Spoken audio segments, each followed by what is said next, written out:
Bueno, vamos a adelantar a ver hasta dónde llegamos. Es una charla un poco pesada, es bastante historia. He tratado de resumirla lo más que he podido, pero bueno, vamos a ver hasta dónde alcanzamos a abarcar el tema de hoy, porque de todos modos el tema es un poquito pesado y entenderlo no es fácil. Eh, Estábamos después la última vez, precisamente terminamos de estudiar todo el Antiguo Testamento, pero hablábamos de que hay un periodo de silencio, podríamos llamarlo así, en la historia del Señor, pero que vamos a ver que no es ningún silencio, de que el Señor no estuviera advirtiendo o avisando que era lo que iba a suceder en esta época. Eh, Sabemos todas por la profecía de Daniel, todo el tema de los imperios, y quedamos básicamente después de el retorno a Israel del pueblo, después de estar todo el tiempo en el exilio, bajo el dominio babilónico y después del dominio persia, de Persia o medo-persa, entre los medos y los persas, que estamos hablando, según lo que ven en la pantalla, hacia el año 432 al 331 antes de Cristo. Estamos hablando de 100 años Mm. en los cuales se comprendió el inicio de este periodo de silencio. Como vemos después, o ya cuando se cerró, Nehemías cierra las murallas, donde se establece nuevamente la ciudad de Jerusalén, está en decadencia el periodo de Persia. Dice la palabra, y esto lo anticipa de todos modos Daniel, muchos siglos antes de lo que iba a suceder. Dice el versículo 19 y 20, dice, mientras me decía, voy a darte a conocer lo que sucederá cuando llegue a su fin el tiempo de la ira de Dios, porque el fin llegará en el momento señalado. El carnero de dos cuernos que has visto simboliza a los reyes de Media y de Persia. Como vemos todo esto, lo que sucede con Israel básicamente es el anticipo de lo que va a pasar con el mundo entero y precisamente habla de los tiempos del fin, de la ira de Dios, en cuanto a que ya ha pasado estos 70 años del exilio y que van a retornar nuevamente a la tierra prometida. El carnero de dos cuernos, que hemos hablado ya de esas visiones, simbolizaba a este imperio del Medo y Persia. Persia es un gran imperio que conquistó gran parte de todo el territorio alrededor de Israel. Como vemos, todo lo conquistó inicialmente a Babilonia, después a Siria, después toda la parte de Asia Menor, Egipto, Armenia, todo lo que alcanzan a ver en el mapa eh, fue dominio de Persa.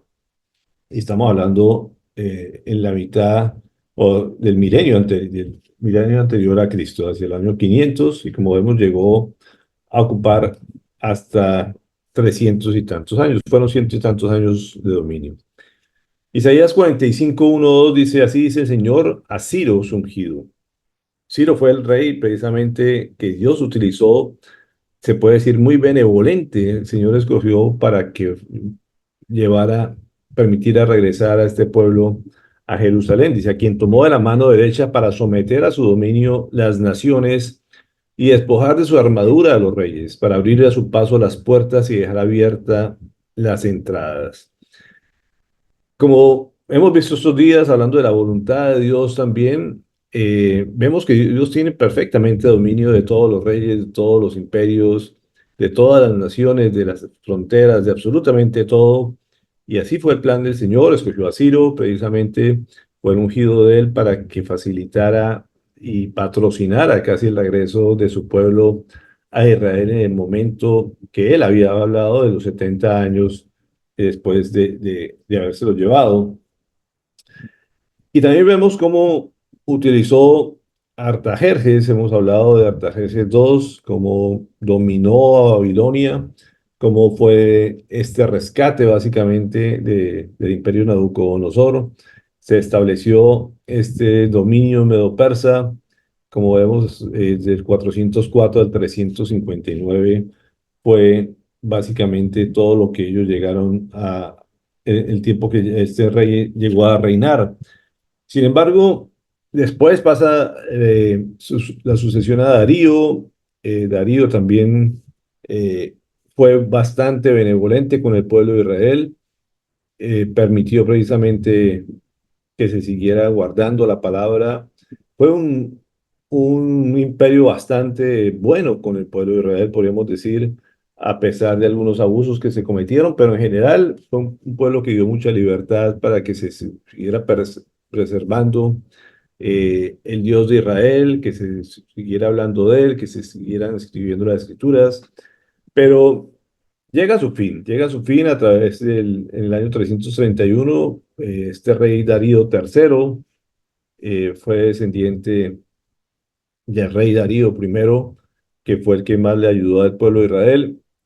Y ya en la decadencia, después de este gran imperio de Darío, su, su nieto Darío III después ha sido derrotado en esta guerra de Gaugamela y básicamente se acaba el imperio medo-persa y pasa a lo que vamos a hablar hoy, que es el periodo helenístico, lógicamente dirigido por Alejandro el Grande.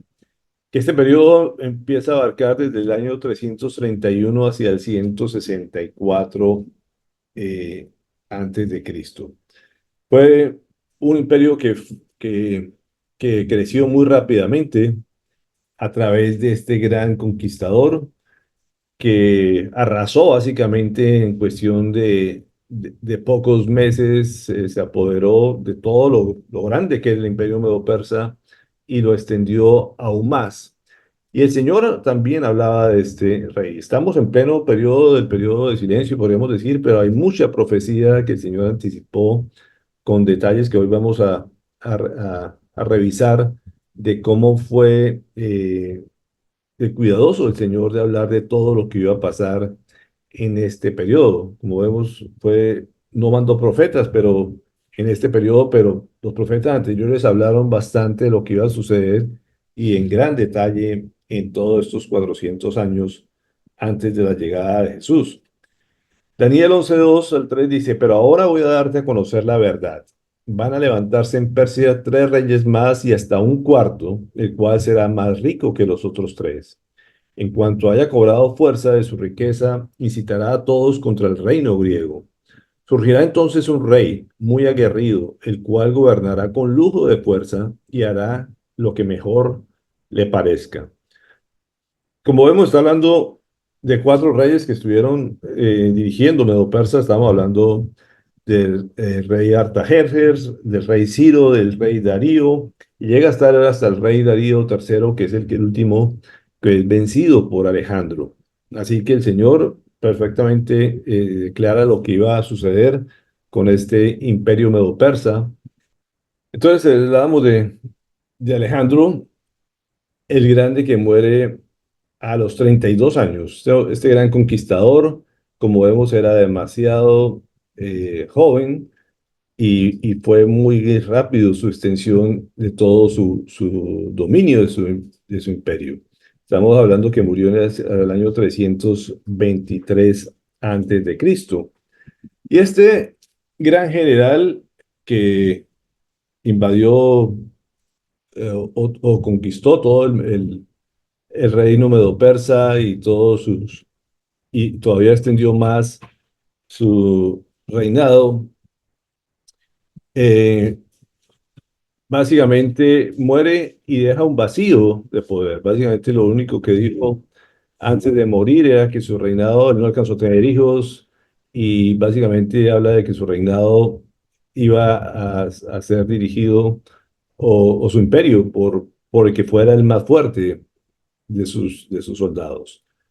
Antígono, que era uno de los dirigentes de Macedonia, él toma el control básicamente en los primeros años del 323 al 301, o sea, durante 20 años, pero esa falta de dirigencia de Alejandro hace que hayan rencillas, hayan eh, envidias con este Antígono, hacen muchos pleitos entre ellos.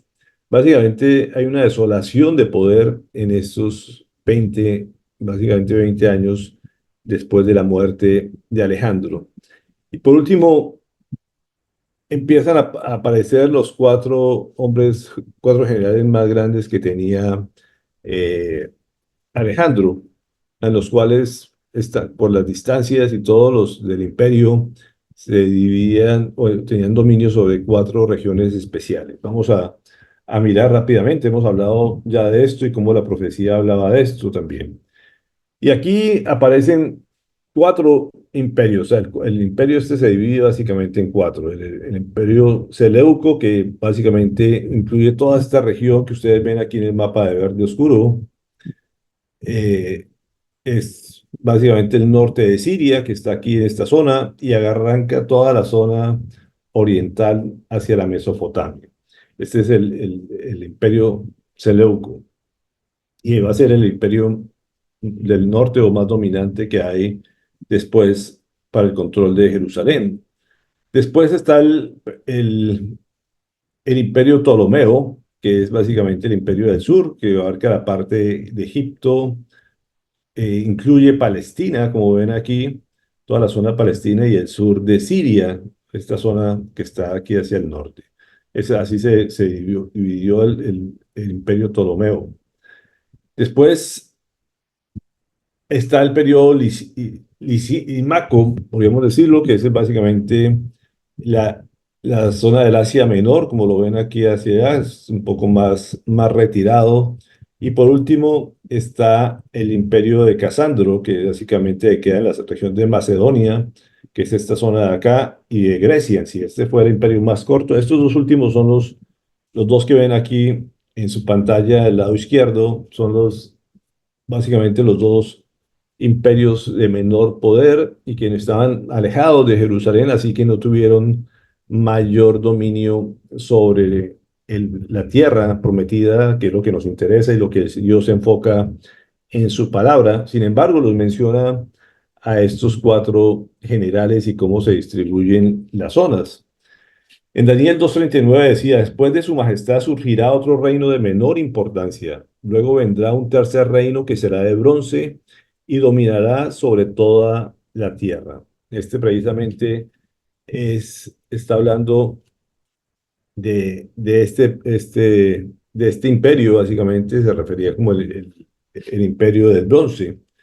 También lo describe este periodo helenístico. Dice, ante mis propios ojos vi aparecer otra bestia, la cual se parecía a un leopardo, aunque en el lomo tenía cuatro alas, como las de un ave. Esta bestia tenía cuatro cabezas y recibió autoridad para gobernar. Y esta es la profecía que habla precisamente, habla de un leopardo, que es uno de los animales más veloces que hay sobre la tierra, pero además le pone alas y básicamente hace una referencia o una alusión a la velocidad de propagación que tuvo Alejandro con este imperio helenístico. Como fue en cuestión en muy poco tiempo, le tomó todo este imperio y el Señor lo describe como un leopardo con alas, pero eran cuatro alas y cada uno se refería a estos imperios.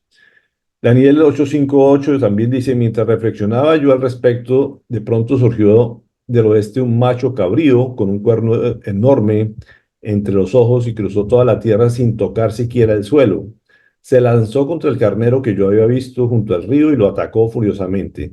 Yo vi cómo los golpeó y le rompió los dos cuernos, se refiere al medo persa, y el carnero no pudo hacerle frente, pues el macho cabrío lo derribó y lo pisoteó.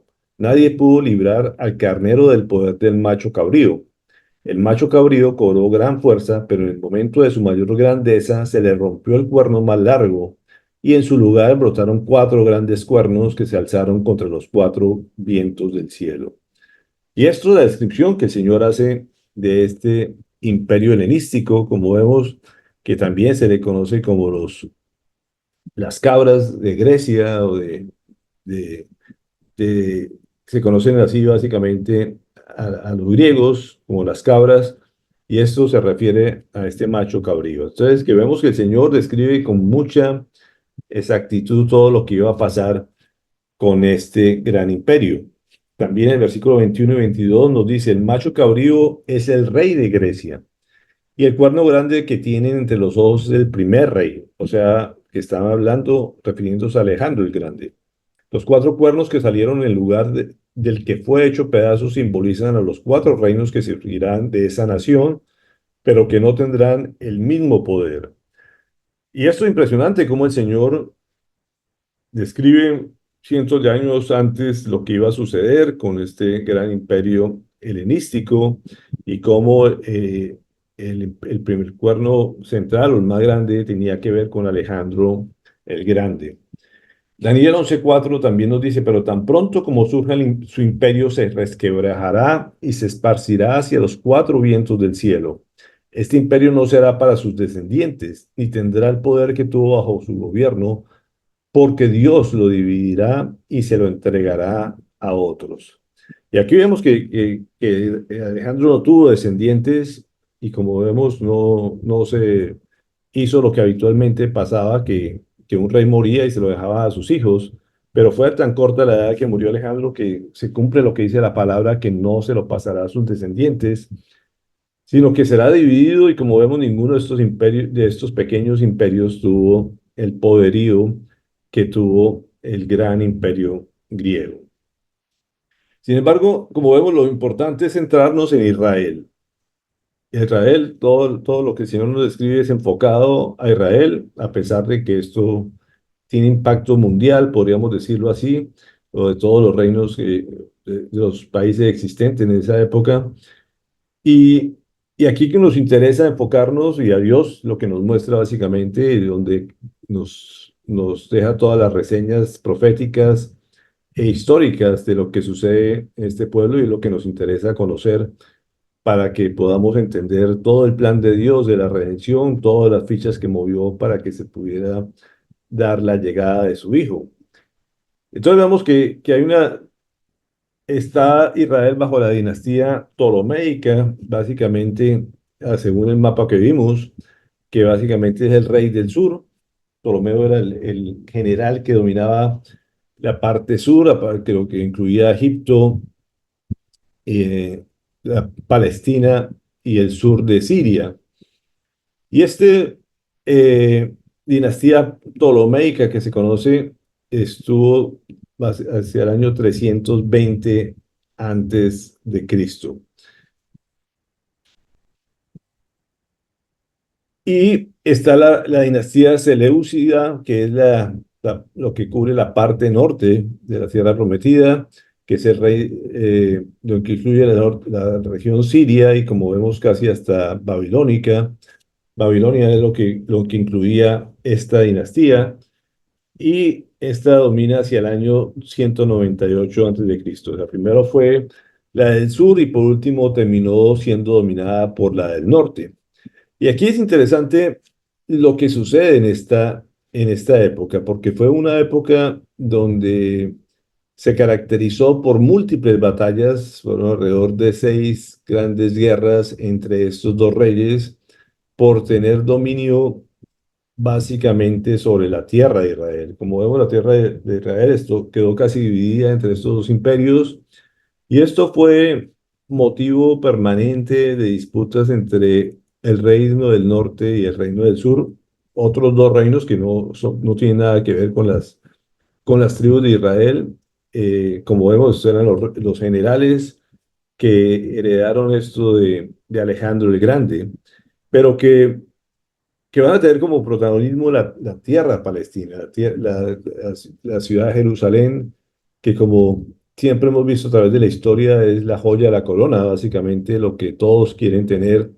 Y esto generó grandes disputas entre los egipcios, podríamos decirlos, y y los macedonios. Y esta época de la historia se conoce como las guerras sirias. Son 6 guerras, como les decía, y que es sorprendente cómo el Señor nos da detalles muy exactos de lo que iba a suceder en estas guerras, como vemos a partir del año 274, que empezó la Primera Guerra, hasta el 271, fueron 3 años de guerra, La Segunda Guerra pasó del 260 al 253, 7 años de guerra. Y en la Tercera Guerra, que son del 246 al 241, está perfectamente descrita. Ahorita vamos a mirar estos pasajes. En Daniel 11 básicamente nos describe todo lo que van a hacer estas guerras con, con muchas descripciones básicamente detalladas de lo que suceden durante estos periodos. La Cuarta Guerra es entre el 221 al 217 antes de Cristo, la Quinta Guerra entre el 202 al 195 y la Sexta Guerra o Última Guerra entre estos dos está entre el 170 y el 168. Así que empezamos a ver lo que era un periodo helenístico que empezó hacia el año 400 y tantos antes de Cristo y estamos ya hacia el año 168. O sea, han pasado 250 años más o menos en este periodo de la historia. Pero vamos a enfocar en lo que pasó del 320 al 198, como les decía, que es el periodo tolemaico, básicamente. Y aquí nos habla del periodo del Reino del Sur o la dinastía del Sur, que son los Ptolomeos. Y empieza con Ptolomeo I, es el primer gobernante en la historia de esta dinastía, que está gobernando del 323 al 285 a.C. Como vemos, trataron de mantener, y esto lo aprendieron de los medopersas en cierta manera, ellos trataron de ser tolerantes con las religiones extranjeras, no tocar el punto religioso de la gente. A ellos les interesaban los territorios, les interesaba cambiar su cultura, pero no se oponían a la religión o a las creencias de cada quien. Y esto fue muy interesante porque ellos pues tenían interés de conocer todo lo que había dentro del pueblo hebreo, que como vemos, les decía, es la joya de la corona. Y aquí este Ptolomeo primero pone su capital, su sitio de gobierno en Alejandría, fue una ciudad que está hacia el Mediterráneo, en Egipto, en la que él toma básicamente como su sede principal de gobierno. Y aquí suceden cosas muy interesantes para la historia del pueblo del Señor, porque dice en el versículo 5, Daniel 11, que lo describe: el rey del sur cobrará fuerza, pero uno de sus comandantes se hará más fuerte que él y con alarde de poder gobernará sobre su imperio. Y esto, como vemos, fue algo que también sucedió. eh, fue un, fue un gobernante que fue básicamente destituido por Ptolomeo II. Se llamó así de esta manera también. Y este gobierna básicamente 40 años, pero hace uno de los adelantos más especiales en el conocimiento. Sabemos que Alejandría era famoso por su biblioteca, por el conocimiento, y fue parte de la cultura griega. Eran muy enfáticos en adquirir conocimiento. Y esto lo llevaron precisamente a Egipto a través de Ptolomeo, pero la obra cumbre que podemos decir que se trabajó en esta gran biblioteca de Alejandría fue la Septuaginta, que se conoce que es la traducción, la primera traducción del Antiguo Testamento del hebreo al griego. Y se llama Septuaginta porque básicamente fueron 72 personas trabajando en ella, en la traducción, y se dice que fue también en cuestión de pocas semanas, básicamente, en los cuales trabajaron en esta traducción. Y gracias a ello, pues fue de los grandes, se puede decir, la revolución en cuanto a esta traducción para el conocimiento que hoy podemos tener de la palabra del Señor. La Septuaginta es la versión más utilizada para poder llevarla a nuestros diferentes idiomas. Sabemos que hay mucha influencia del griego en toda Europa por toda este gran imperio helenístico que hace que rápidamente se divulgue esta traducción del canon del Antiguo Testamento. Entonces, vemos cómo el Señor utiliza a estos gobernantes para que traduzcan su palabra y que pueda llevar al mundo que conocemos como el mundo occidental, gracias a Ptolomeo II.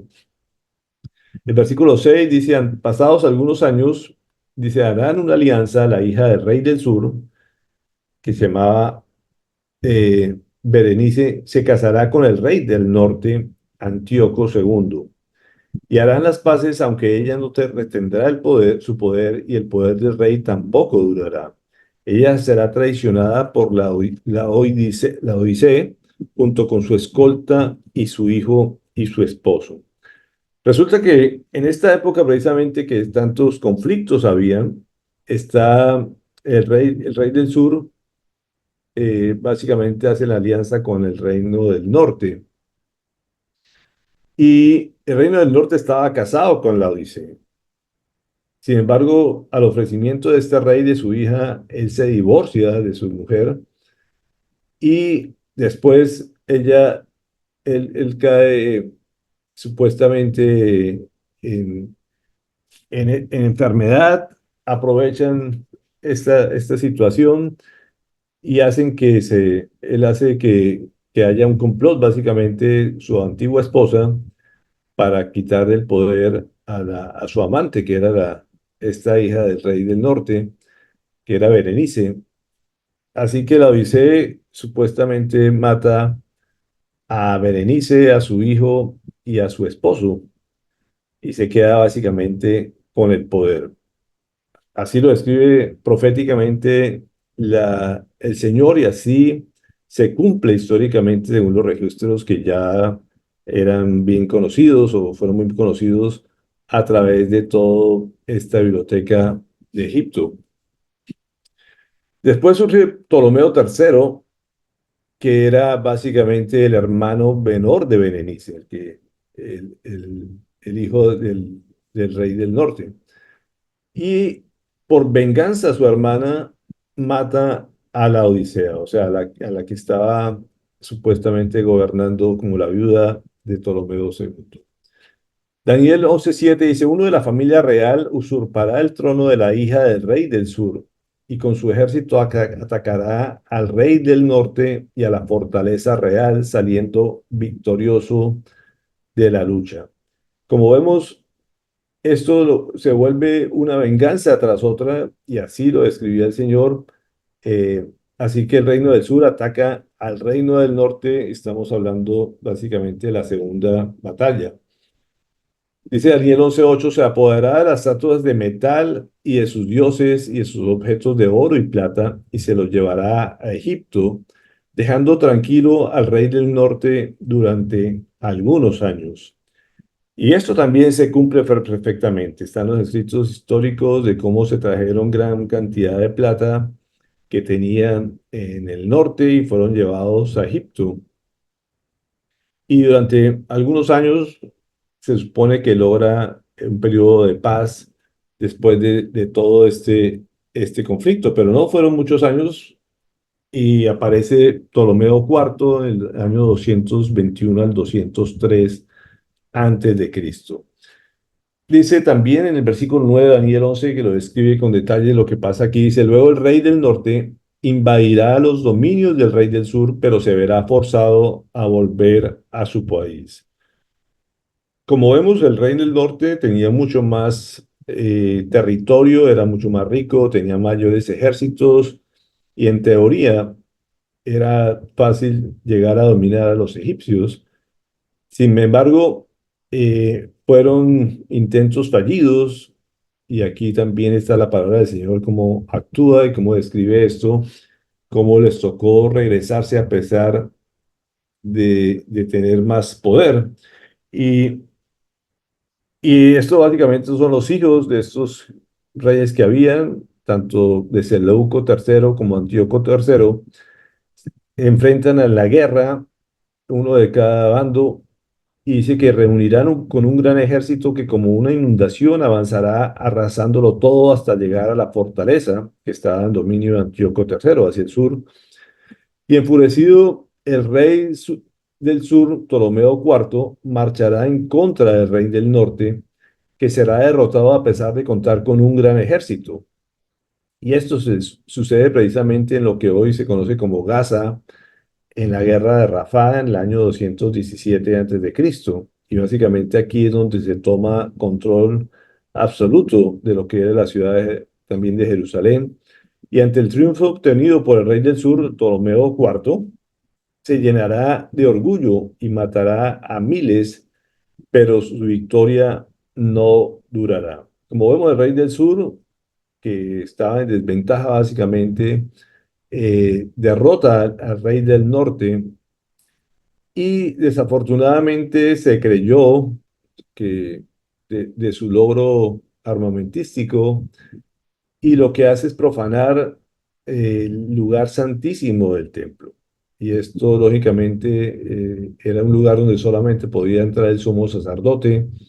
Y esto nos habla la historia de que después de esto sufrió una enfermedad desconocida que lo llevó a la muerte rápidamente y murió en el año 203 antes de Cristo. O sea, que él en esta gran victoria le significó llenarse de ego y ese ego lo llevó a profanar el templo del Señor, a desobedecer lo que el Señor había mandado y después de entrar al lugar santísimo falleció hacia el año 203 antes de Cristo.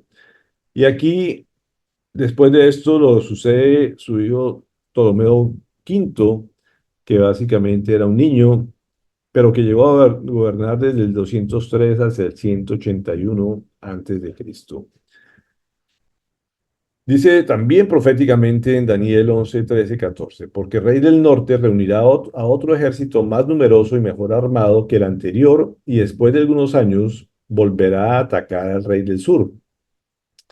Y le dice, mira, Daniel, por ese tiempo habrá muchos que se rebelarán contra el rey del sur, incluso gente violenta de tu pueblo, pero no saldrán victoriosos. Así se cumplirá la visión.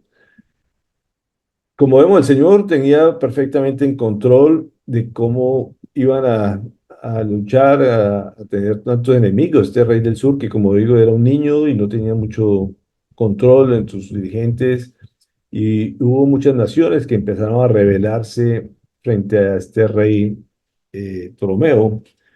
Dice el versículo 15 y 17 de Daniel 11, entonces el rey del norte, Antíoco III, vendrá y levantará rampas de asalto y conquistará la ciudad fortificada, pues las fuerzas del sur no podrán resistir.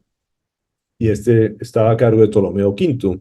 Ni siquiera sus mejores tropas podrán ofrecer resistencia. El ejército invasor hará de las suyas, pues nadie podrá hacerle frente, y se establecerá en nuestras hermosas tierras, la cual quedará bajo su dominio.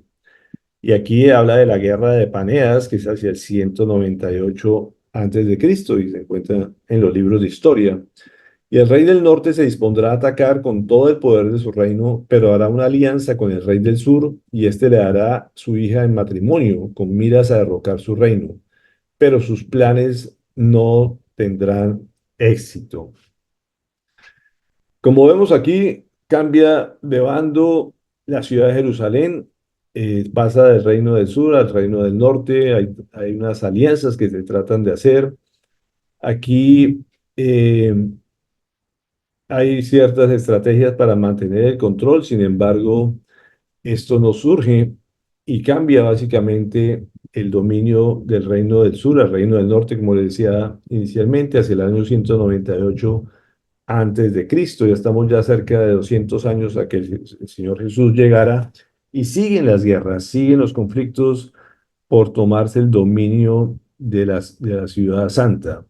Esto es un constante en la historia de la humanidad. Como vemos, es el lugar central dentro de todos los imperios existentes y como siempre hemos dicho, ha sido la joya de la corona por todas las civilizaciones.